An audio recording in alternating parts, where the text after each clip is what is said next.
क्या आप जानते हैं कि स्टार कैंसर यानी बुर्ज सरतान के हामिल अफराद के अच्छे दोस्त और शरीक हयात के बारे में? आज की इस वीडियो में हम बुर्ज सरतान के दूसरे बुर्जों से ताल्लुकात का मुख्तसर जायजा पेश करेंगे।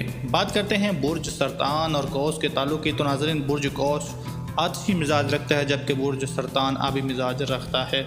बुर्ज सरतान और कौस से ताल्लुक़ रखने वाले फ़रीक़ीन अगर रिश्ता अज़दवाज में मुंसलिक हो जाएँ तो इन दोनों में मुफाहमत और इत्तफ़ाक़ नहीं होता, इनमें इख्तलाफ़ात पैदा हो सकते हैं। मियाँ बीवी समझदारी से काम लेते हुए एक दूसरे की गलतियों और कोताहियों को नज़रअंदाज करके मामूल की अज़दवाजी ज़िंदगी बसर कर सकते हैं।